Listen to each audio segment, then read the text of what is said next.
Assalamualaikum warahmatullahi wabarakatuh. Alhamdulillahi rabbil alamin. Wa bihi nasta'inu ala umuri dunya waddin.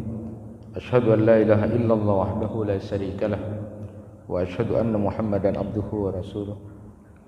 Allahumma salli wa sallim ala nabiyyina Muhammad wa ala alihi wa sahbihi ajma'in, amma ba'du. Jemaah kuliah subuh yang dirahmati Allah,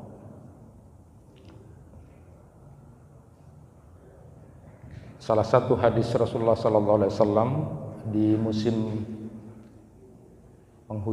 penghujan gini, kita disuruh dan diperintahkan untuk banyak meminta, berdoa kepada Allah Subhanahu wa taala.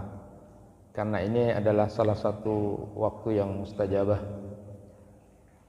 Rasulullah sallallahu alaihi wasallam bersabda, "Utlubu istijabatad du'a ida salasin inda iltiqa'il juyus wa iqamatis shalah wa nuzulil ghais."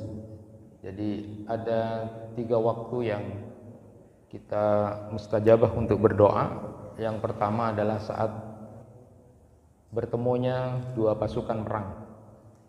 Ya, kalau suatu saat memang ada perang, ya itu adalah waktu yang mustajabah untuk berdoa. Yang kedua adalah wa iqamatis shalah, ya, saat salat mau didirikan, dan itu sudah kita sering sampaikan bahwa paling tidak di samping kita bertasbih dan beristighfar kepada Allah menunggu waktu salat itu, Rasulullah sallallahu alaihi wasallam ketika ditanya apa yang akan kita baca bainal adzan wal iqamah itu, Rasulullah memberikan jawaban, salullah al-afiyah, mintalah kepada Allah al-afiyah.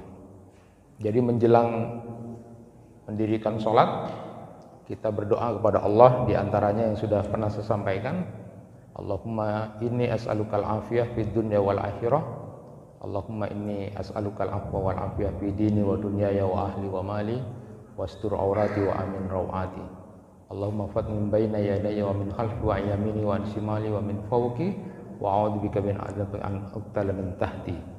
Itu sudah sering dan harus kita baca, karena menurut riwayat Ibnu Umar, doa ini tidak pernah ditinggalkan oleh Rasulullah, baik di musim pada waktu safar maupun pada saat mukim. Bahkan dalam keadaan perang maupun damai, Rasulullah selalu membaca ini. Dan doa ini luar biasa karena mencakup segala sesuatunya. Jadi memohon kepada Allah al-afiyah, keselamatan, terhindar dari bencana, bahaya dan penyakit, dan juga terhindar dari serangan musuh. Dan yang ketiga adalah inda nuzulil ghais, jadi pada saat turun hujan. Jadi pada saat turun hujan itu ada waktu yang luar biasa mustajabah kita berdoa kepada Allah. Silahkan minta kepada Allah apapun yang menjadi hajat kita. Setelah kita juga berdoa kepada Allah, Allahumma sayyiban nafi'an mataruna bifadlillah wa rahmatihi, kita sudah berdoa itu, lalu mintalah kepada Allah apa yang menjadi hajat kita. Di saat-saat hujan turun itu luar biasa. Kalau orang yang tidak memanfaatkan itu rugi sekali, ya. Kalau hujan lalu kemudian dia berniat untuk tidur saja, ini nikmat untuk tidur, maka jangan seperti itu.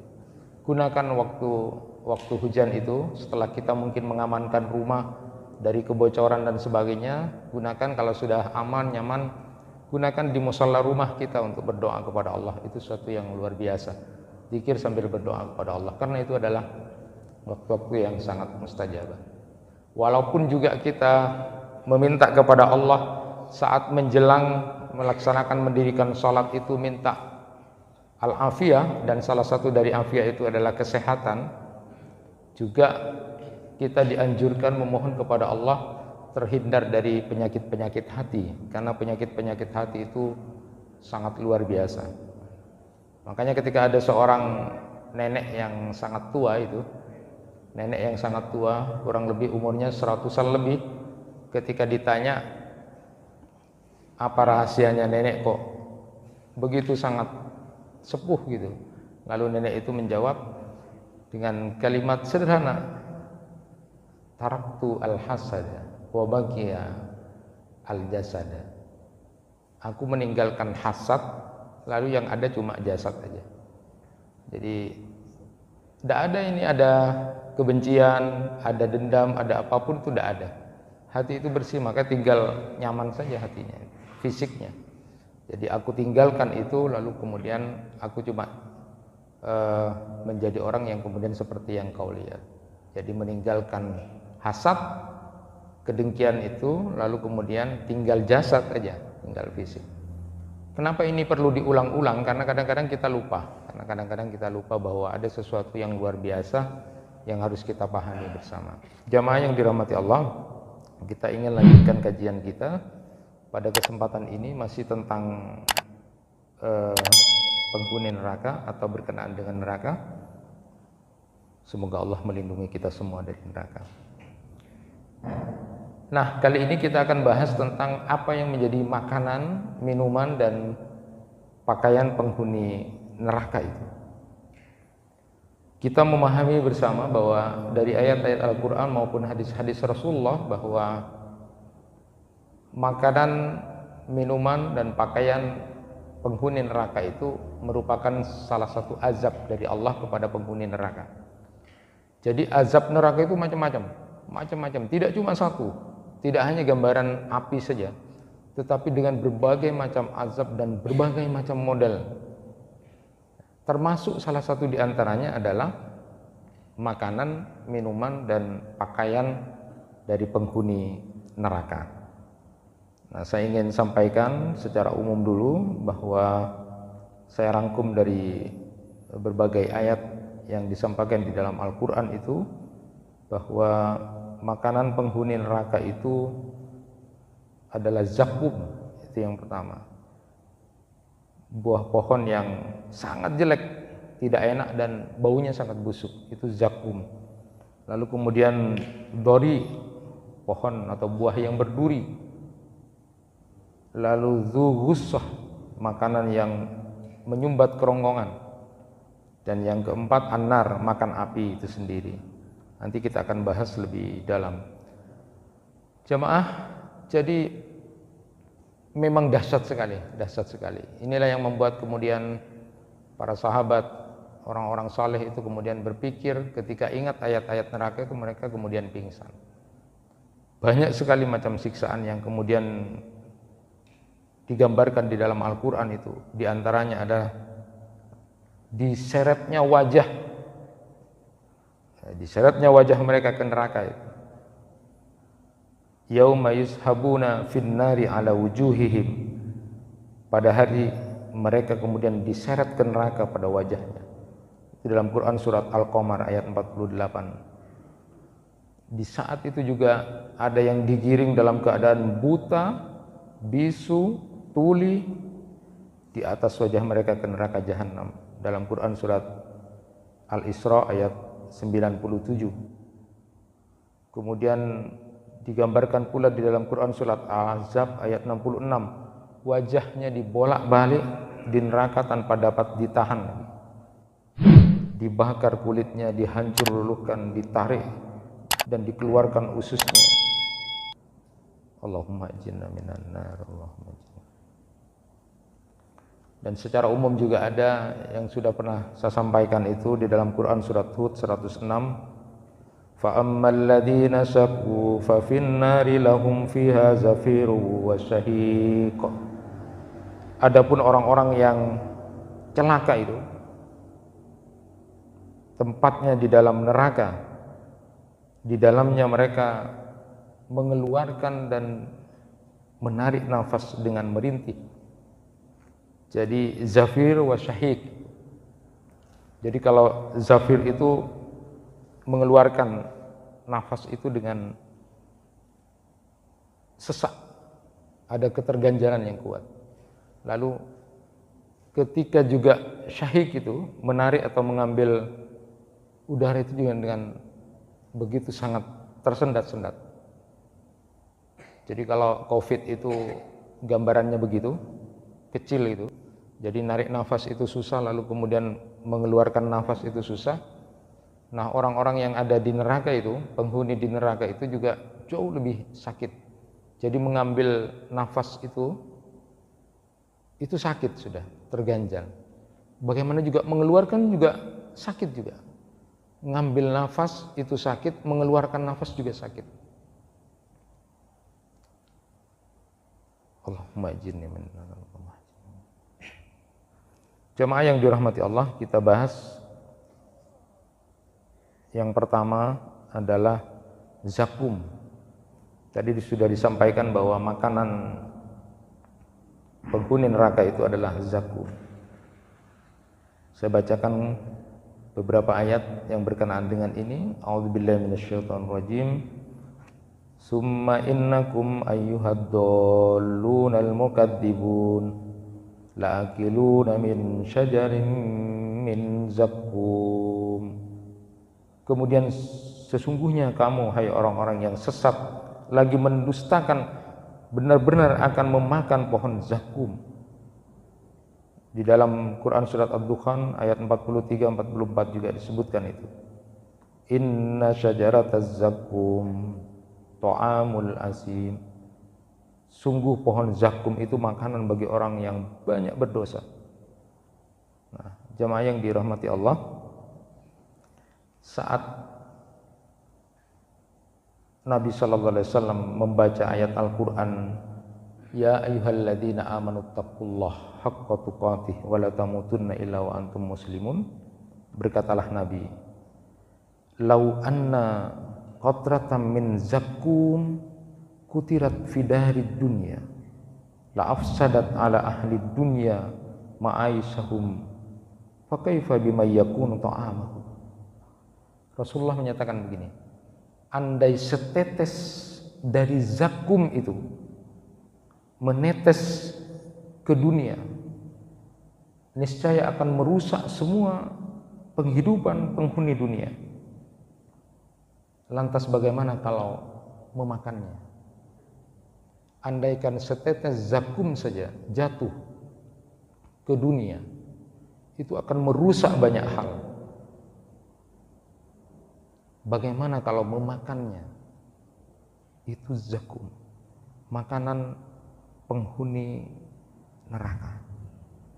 Nah, masalahnya, sekalipun buah ini tidak enak, busuk, namun penghuni neraka itu tetap memakannya karena butuh makan. Karena tidak ada makanan lagi.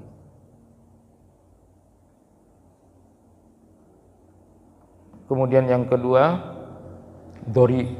Itu dalam Quran surat Al-Ghasyiyah ayat 6-7. Laisa lahum ta'amun illa min dori, la yusmin wa la yughni min ju'. Mereka tidak memperoleh makanan selain dari dori, pohon yang berduri, yang tidak menggemukkan dan tidak pula menghilangkan lapar. Jadi dori ini adalah jenis duri yang bahkan dihindari oleh binatang melata karena sangat menyakitkan dan begitu sangat pahit. Jadi binatang-binatang melata pun kalau ketemu pohon dori itu mereka menghindar.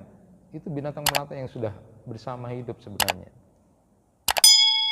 Itu gambaran kecilnya seperti itu. Jadi makan buah yang berduri. Tadi zakum seperti itu. Terus ada lagi namanya dori. Yang ketiga itu adalah zu ghussatin. Itu dalam Quran surat Al-Muzammil ayat 12-13 itu. Makanan yang menyumbat kerongkongan. Inna ladaina ankala wa jahima wa ta'aman dza ghussatin wa 'adzaban alima. Sungguh di sisi kami ada belenggu-belenggu yang berat dan neraka yang menyala-nyala. Dan ada pula makanan yang menyumbat di kerongkongan dan azab yang pedih. Jadi penghuni neraka itu makanannya mempunyai ghussah, ya. Sesuatu yang menyumbat kerongkongan karena dia berhenti di dalamnya dan tidak mau masuk ke dalam perut. Jadi tersiksa sekali. Urusan-urusan siksaan dunia saja dengan gampangan seperti COVID yang seperti itu, lalu kemudian makan dengan jauh kalau dibayangkan sungguh luar biasa. Makanya kemudian betul-betul pemahaman sahabat dan tabi'in, orang-orang saleh berikutnya itu adalah orang yang memang paham betul tentang ini, sehingga kemudian hampir dalam waktu-waktu tertentu tiba-tiba ingat, pingsan gitu ya. Seperti itu karena memahami itu. Nah, yang keempat adalah makan api neraka sendiri. Itu dalam Quran surat Al-Baqarah 174 dan kemudian Quran surat An-Nisa ayat 10. Nah, siapa di antara orang-orang yang kemudian akan memakan api neraka ini? Ada dua golongan manusia yang disebutkan di dalam Al-Quran yang nanti di neraka akan memakan api neraka itu. Yang pertama adalah orang-orang yang menyembunyikan kebenaran. Innal ladzina yaktumuna ma anzalallahu minal kitab wa yashtaruna bihi samanan qalila ulaika ma ya'kuluna fi butunihim illan nar. Jadi orang-orang yang suka menyembunyikan kebenaran itu nanti akan makan api neraka.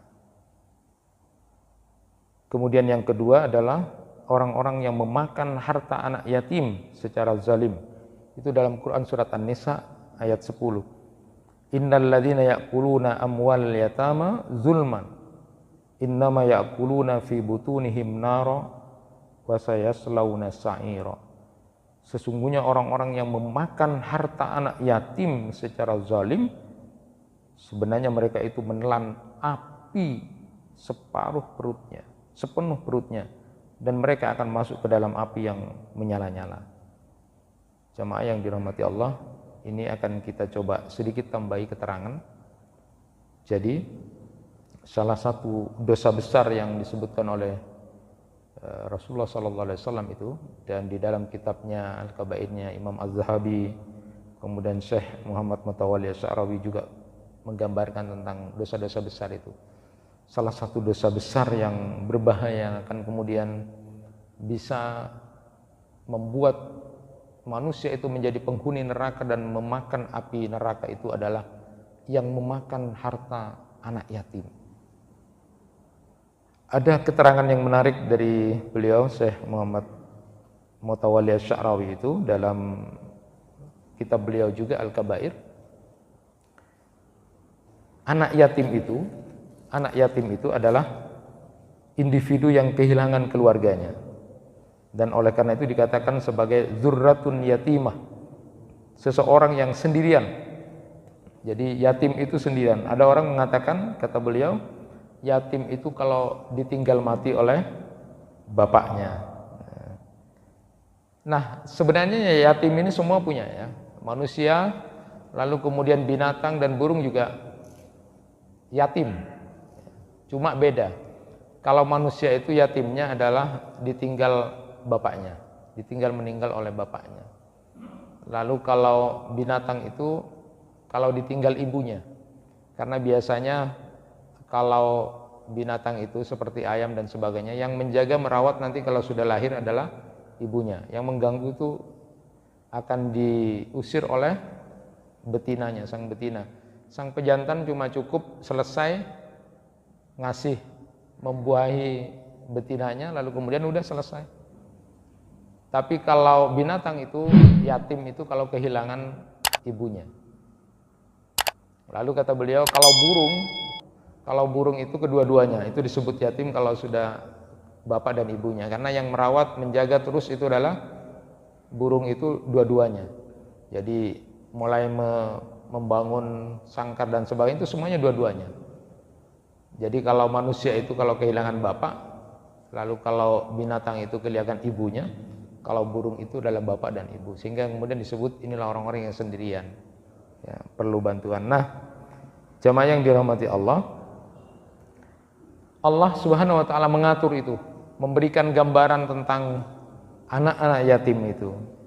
Bagaimana aturan orang yang kemudian menjadi wali anak yatim. Siapa yang ngurus hartanya, yang menjadi wali utama dari anak yatim ini diatur oleh Allah Subhanahu wa taala. Jangan sampai kemudian memakan harta anak yatim ini. Saya ingin bacakan beberapa ayat Al-Quran. Di dalam Quran surat An-Nisa ayat 2 disebutkan, wa atul yatama amwalahum wa la tatabaddalul khabisa bit-thayyib wa la ta'kulu amwalahum ila amwalikum innahu kana huban kabira. Dan berikanlah kepada anak-anak yatim yang sudah balik harta mereka, jangan kamu menukar yang baik dengan yang buruk, dan jangan kamu makan harta mereka bersama hartamu. Sesungguhnya tindakan menukar, memakan itu adalah dosa besar. Jadi kalau ada anak yatim kecil, pamannya misalnya menjadi walinya atau siapa yang menjadi walinya, lalu punyanya anak yatim ini, misalnya ada warisan kuda, atau sekarang misalnya ada sepeda motor bagus oleh bapaknya. Yang walinya ini sepeda motornya jelek, lalu kemudian yang wali ini pakai yang punyanya anak yatim itu terus dipakai, malah mau ditukar nanti. Kan anak yatimnya kan masih kecil ponakannya misalnya. Ini dosa besar. Apalagi kemudian mengambil hartanya anak yatim itu. Inilah orang-orang yang nanti akan makan api neraka itu. Ini tidak terasa banyak yang seperti itu. Padahal kesempatan untuk bisa bersama Rasulullah sallallahu alaihi wasallam nanti di akhirat di surga itu adalah orang yang mengurus anak yatim. Diberi kesempatan. Rasulullah sallallahu alaihi wasallam sampai mengatakan, saya dengan orang yang suka ngurus anak yatim itu seperti ini loh. Tapi jangan pernah kemudian menukar, mengambil, memakan harta anak yatim. Ini kesempatan sebenarnya yang diberikan. Tapi kadang-kadang ada orang yang seperti itu. Boleh tidak seorang wali, kalau kemudian yang walinya ini miskin misalnya, maka dibolehkan hanya mengambil seperlunya untuk pemeliharaan hartanya itu, tidak untuk dimakan oleh walinya, hanya sekedar yang diperlukan oleh wali itu. Nah, banyak sekali aturan-aturan yang disampaikan di dalam Al-Quran, bahwa nanti harta itu diberikan kepada anak yatim atau ponakannya yang yatim itu misalnya, atau siapa yang menjadi walinya itu pada saat sudah cerdas. Jadi kalau pakai standar umur, kalau dia sudah mau nikah, berikan hartanya. Kalau sudah mau nikah, atau sebelum nikah tapi sudah dirasa anak ini bagus, sudah bisa memanage keuangan, maka hartanya berikan semuanya. Jangan sampai mengambil. Bahkan seorang wali anak yatim itu akan bagus kalau harta anak yatimnya itu kemudian dikembangkan, tapi jangan diambil. Jadi misalnya bapaknya kaya, terus yang walinya omnya atau pamannya yang biasa saja. Nah, karena memang anak yatim itu masih kecil, belum bisa cerdas dan bisa memanage uang, jangan berikan dulu. Nah, pamannya bagus atau walinya itu kemudian mengembangkan uang ini, diinvestasikan pokoknya, tapi jangan diambil, bukan diniatkan untuk hartanya dia, dicampur dengan hartanya dia, jangan. Ini punyanya ponakan saya misalnya, dia usahakan terus, dikembangkan jadi banyak, nanti berikan sama anak itu kalau sudah mau nikah, atau kemudian kalau dia sudah bisa memanage keuangan, ya, dengan posisi yang sudah bisa dianggap cerdas. Itu di dalam Al-Quran.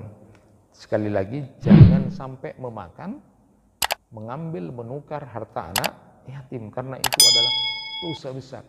Saat sedikit pun mengambil itu, seolah-olah dia memakan api neraka seluruh. Hati-hati. Kalau kita kemudian diberi kesempatan untuk mengurus anak yatim, itu kesempatan sebenarnya.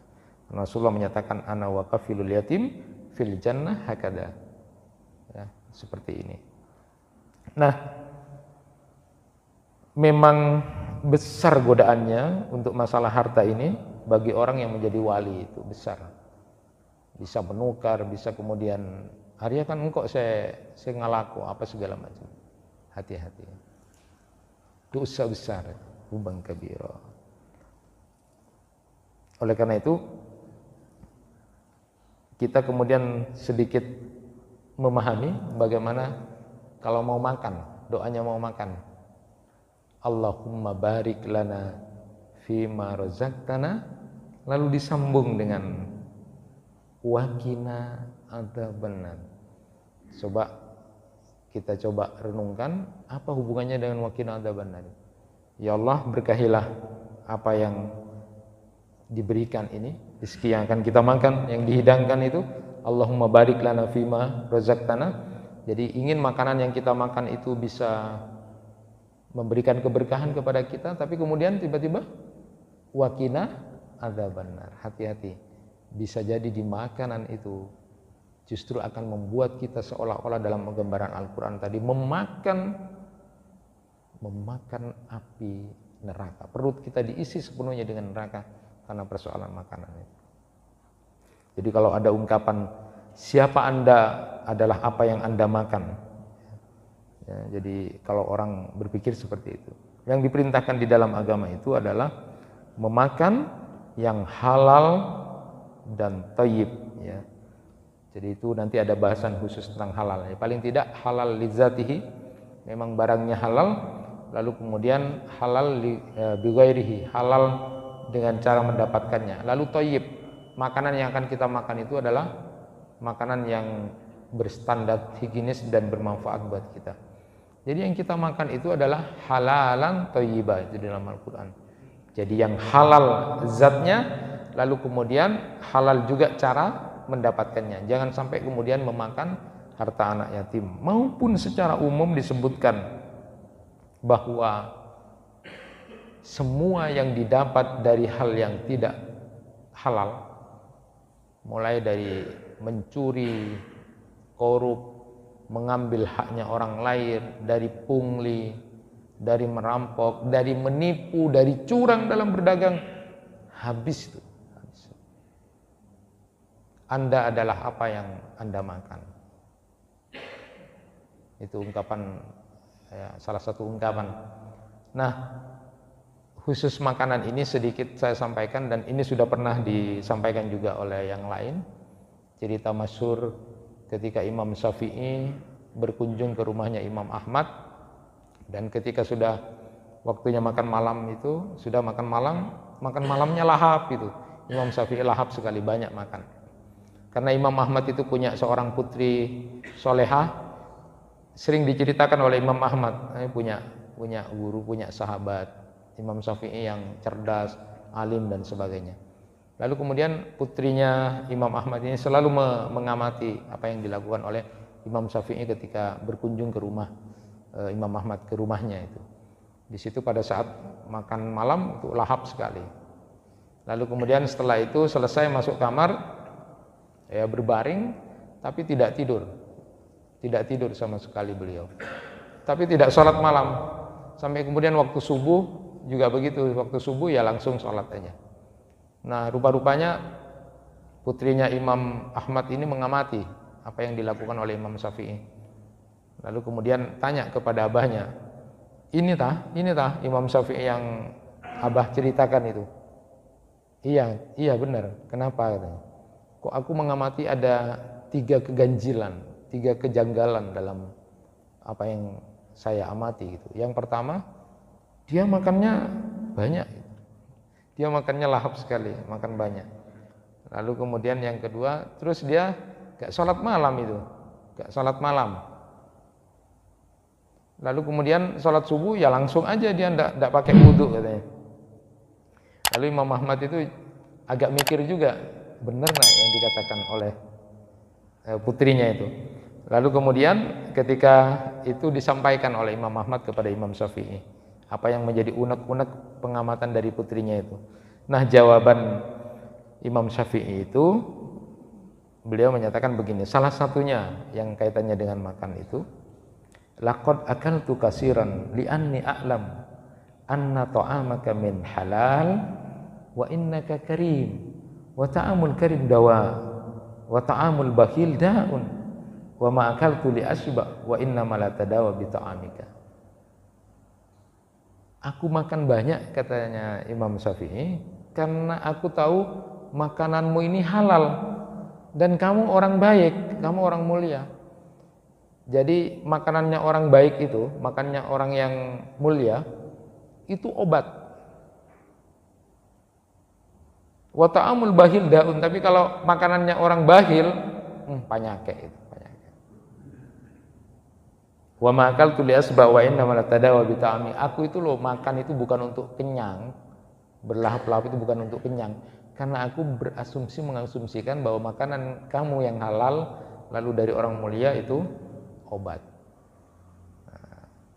Sedangkan yang bahil itu adalah penyakit. Tapi ini tidak usah dijadikan dalil, Pak. Nanti Bapak langsung, benar apa makan? Nyaman. Nyaman padahal lapar. Dia ingin menginjakan itu beda. Tapi jangan membeda-bedakan. Bapak sudah tahu sebenarnya. Kita ini sebenarnya sudah tahu antara orang yang baik atau tidak itu. Ada orang yang makanannya itu baik, enak, nyaman itu. Dan dia orangnya memang tulus. Tapi ada orang yang kayaknya mau dibaiki bagus, tapi memang orangnya bahil, Pak. Nah, makanya kalau didasarkan pada ini, kalau kira-kira tahu, wah, ada orang bahil ya, terpaksa. Tapi lalu kemudian ceknya banyak makan. Tapi tidak usah bilang, apa mak tak banyak? Bahil, Pak. Wah, itu berarti keliru dalam person. Jadi lihat personnya itu yang mulia orang baik ya, sudah senang, Pak. Kalau diajak orang baik makan, senang. Ya, tapi kalau diajak orang yang bahil, tapi tidak usah menilai karena superioritas merasa bahwa kita lebih baik dari dia itu kejelekan.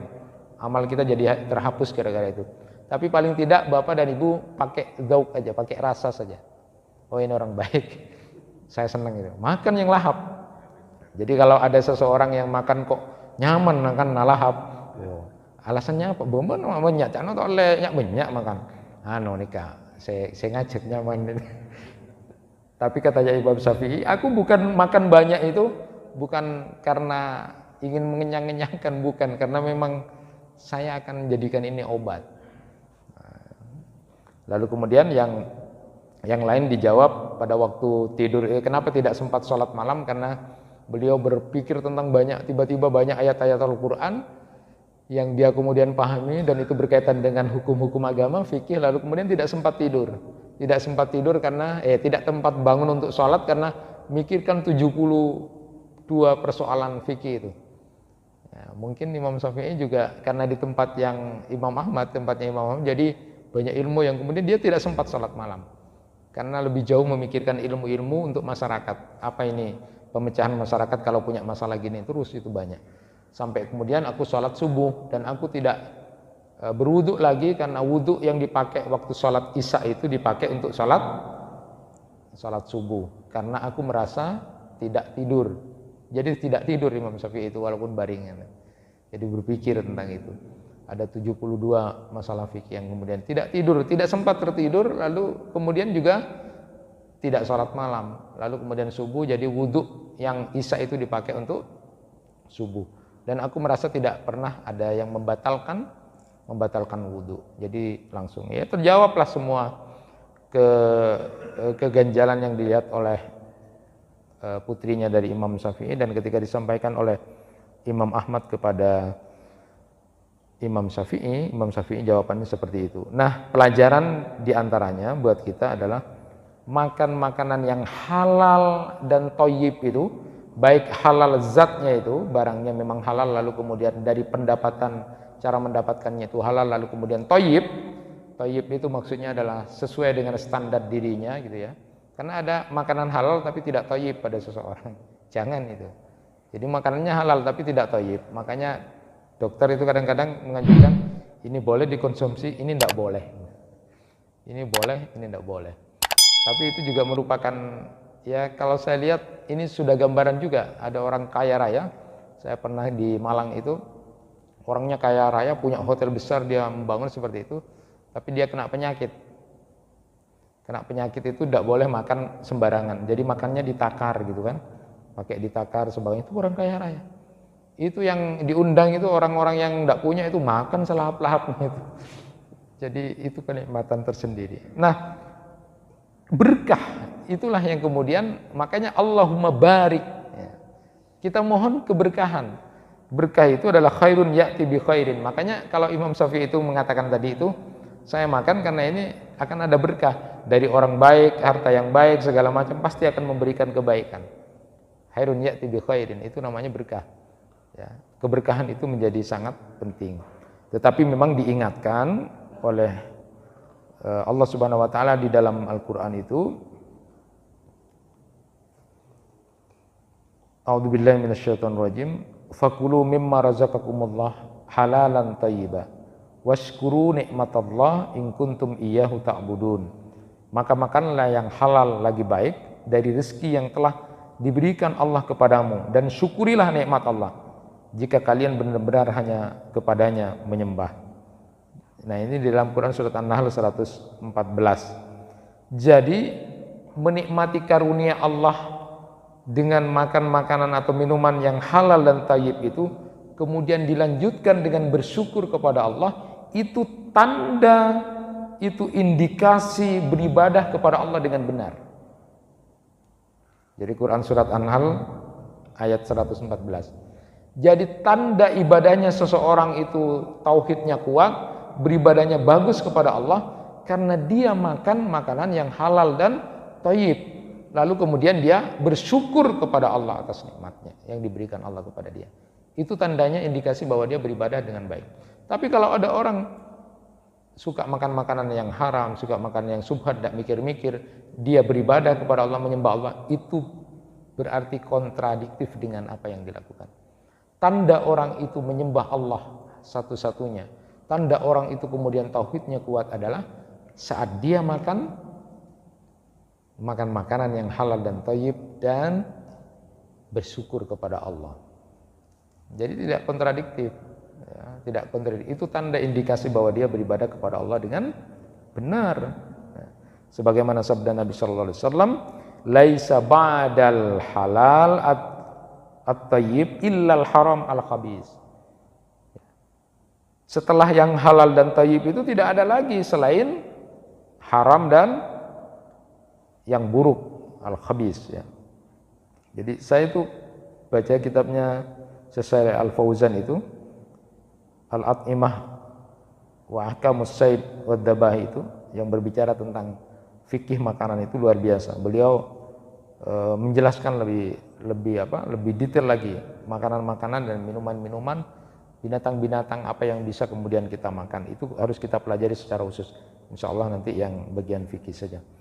Nah, di mukaddimah kitab itu diingatkan bahwa ini cerita yang sudah masyhur juga, bahwa ada seorang yang berdoa kepada Allah Subhanahu wa taala, lalu kemudian dia gambarannya dari perjalanan, lalu kemudian lusuh gitu ya, lalu kemudian mengangkat tangan mengatakan ya Rabb, ya Rabb, Tuhan, Tuhan, meminta kepada Allah. Tapi kemudian diceritakan oleh Rasulullah SAW bagaimana dia akan dikabulkan doanya kalau makanan dia, minuman dia, pakaian dia semuanya ada dari yang haram. Jadi kalau makanan kita kemudian haram, efeknya paling tidak akan mental dan jiwanya tidak bagus. Jadi kalau jiwa dan mentalnya itu kok tidak bersih, itu dicek makanannya. Yang kedua, bisa jadi juga dari akhlaknya, bisa jadi juga ketidaktaatannya kepada Allah, pemberontakannya karena dari makanan-makanan yang haram. Jadi kalau orang-orang itu malas untuk taat kepada Allah, malas, tidak ada diberikan kemudahan, itu cek makanannya. Terutama bukan di zatnya ya, karena makanannya pasti halal yang enak-enak gitu. Tapi cek dari bighairi, jadi dapat dari mana? Dapat dari mana harta itu, kehalalannya. Jadi kalau mohon maaf, kalau jarang-jarang sekali dilihat orang-orang yang kemudian berada dalam kondisi basah dalam keuangan itu, hampir banyak yang kemudian tidak melakukan ketaatan dengan baik. Tetapi tidak boleh sekali lagi menjustifikasi, karena memang ujiannya berat di situ, akan punya pengaruh besar karena tidak ada keberkahan. Ya. Bahkan yang menarik, ketika Al-Quran menyebutkan wakulu washrabu wala tusrifu innahu la yuhibbul musrifin, makan minumlah tapi jangan berlebih-lebihan, karena Allah tidak suka kepada orang-orang yang berlebih-lebihan. Ini yang menarik, Umar bin Khattab itu ketika suatu saat datang ke putra beliau Ibnu Umar, Abdullah bin Umar itu datang, lalu kemudian lihat ada daging gitu. Apa ini? Daging. Ini kesukaan saya, Abah gitu, kesukaan. Lalu kemudian Umar bertanya, "Aw kullama istahita syai'an akaltahu?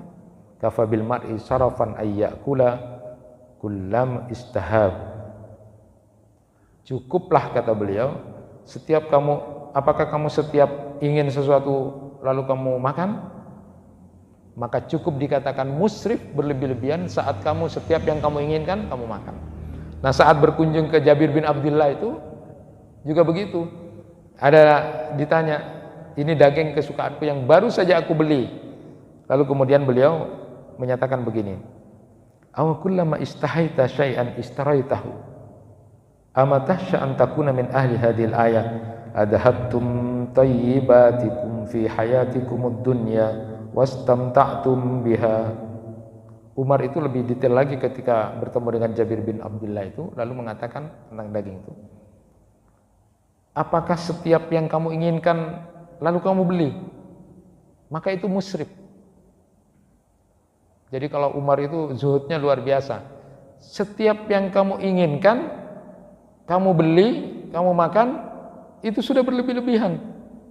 Apakah kamu tidak takut dengan ayat Al-Quran yang menyebutkan adhabtum tayyibatikum fi hayatikum dunya wastamta'tum biha?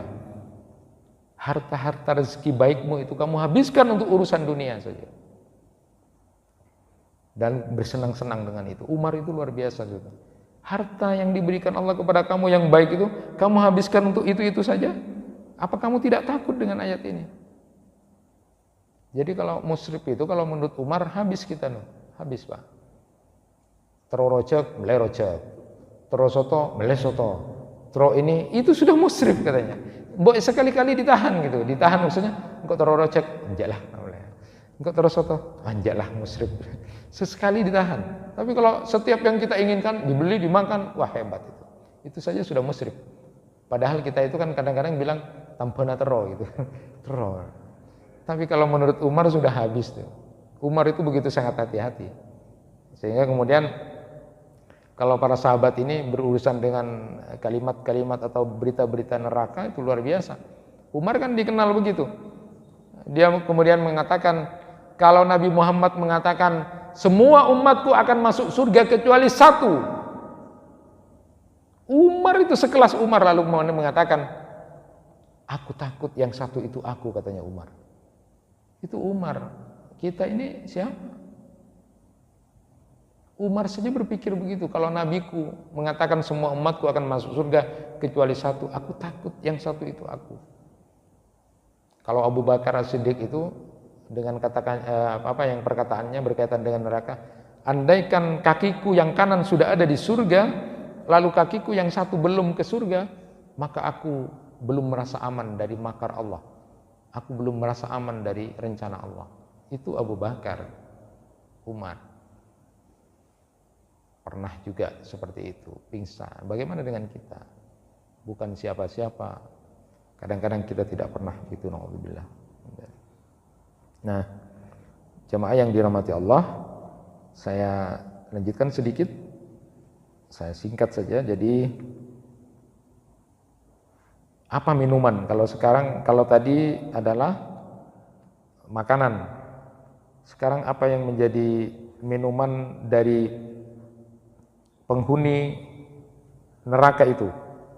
Yang pertama disebutkan adalah hamim, ghassak. Itu dalam Quran surat An-Naba 24 sampai 25. Sering sudah kita dengar juga para imam membaca ini. La yadzuquna fiha bardaw wala syaraba illa hamiman wa ghassaqa. Mereka tidak merasakan kesejukan di dalamnya dan tidak pernah mendapatkan minuman selain hamim dan ghassak. Ibnu Katsir itu menafsirkan hamim itu adalah air dengan tingkat panas yang puncaknya. Jadi kalau puncaknya panasnya air itu adalah hamim. Jadi kalau berapa derajat, itu puncaknya sudah, yang paling tinggi puncak panasnya itu adalah al-hamim. Itu minumannya penghuni neraka. Tadi makanannya, Insya Allah. Minumannya orang yang penghuni neraka itu hamim. Orang kita tidak usah panas-panas banget sudah kebakar kok mulut. minum yang panas itu Pak. Itu yang hamim itu adalah air yang mendidih di puncak tertinggi panas. Wagassak itu adalah sebaliknya. Air yang paling dingin sekali. Di titik paling dingin itu gassak. Dan itu pun adalah terdiri dari kumpulan darah, nanah, keringat, air mata, luka orang yang menjadi penghuni neraka. Campur semuanya, nanah, darah, luka, keringat orang penghuni neraka, tapi dingin sekali. Itu gassak. Siapa yang mau? Orang yang panas dan sangat dingin di dunia saja, minuman itu tidak bisa kita minum. Apalagi kemudian kalau seperti itu. Tapi karena sudah tidak ada minuman lagi, karena butuh minum, ya itu yang diminum. Itu siksaan itu memang. Dahsyat sekali siksaan. Dan berbagai macam siksaan dan azab yang diberikan kepada penghuni neraka. Allahumma ajirna minan nar. Allahumma ajirna minan nar. Allahumma ajirna minan nar. Kemudian yang kedua, sodid. Sodid itu ada yang menafsiri muntah darah, cairan daging, kulit dari penghuni neraka. Miwarai jahannam wa yusqa min ma'in sadid yatajarra'uhu wa la yakadu yusighu. Di hadapan ada jahannam dan dia akan diberi minuman dengan air nanah. Diminumnya air nanah itu dan hampir dia tidak bisa menelannya, dipaksa karena memang butuh. Karena butuh minum. Akhirnya terpaksa meminum itu. Nah, jemaah yang dirahmati Allah, terakhir saya singkat-singkat saja, lalu terakhir ini pakaian penghuni neraka. Jadi diambil dari kitabnya Syekh Ali Muhammad As-Sallabi itu, Al-Iman Biyaumil Akhirah. Pakaian yang akan dipakai oleh penghuni neraka itu adalah pakaian yang tercabik-cabik, terpotong-potong dari tembaga api, dari ter api itu. Quran surat Ibrahim ayat 50, sarabiluhum min qatiranin wa taksa wujuhahum nar.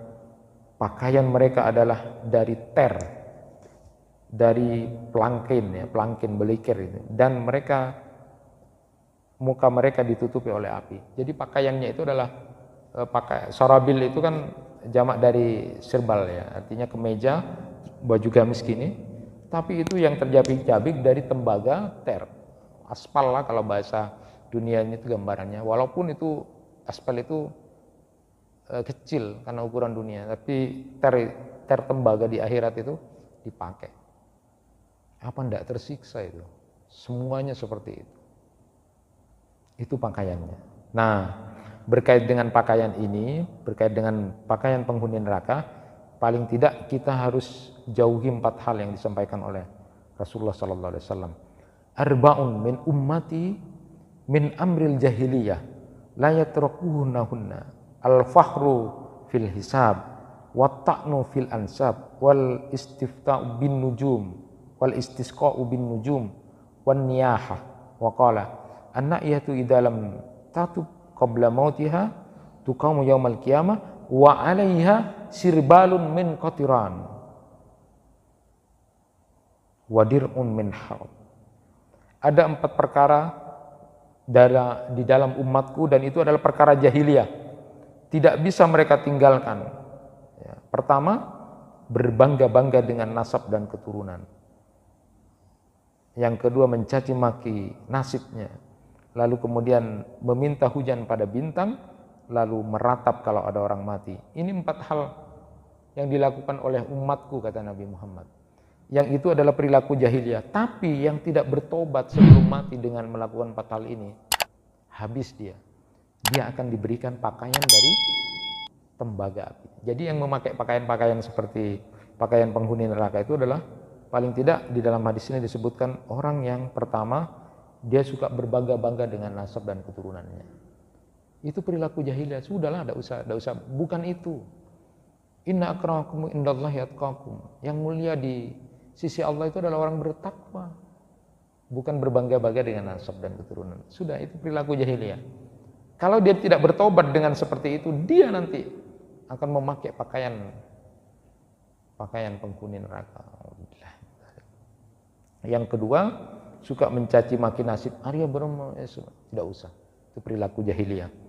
Meminta hujan pada bintang, lalu kemudian meratap. Nah, seorang perempuan kata Rasulullah yang tidak bertobat melakukan ini, atau siapapun yang melakukan fatal ini tidak bertobat sebelum mati, maka dia dipastikan akan diberikan sirbal dari kotiran itu, dari gamis dari tembaga yang mendidih. Nauzubillah min dzalik. Maka pakailah pakaian yang takwa. Libasut takwa saja, libasut takwa. Pakaian takwa itu adalah bukan baju takwa, bukan.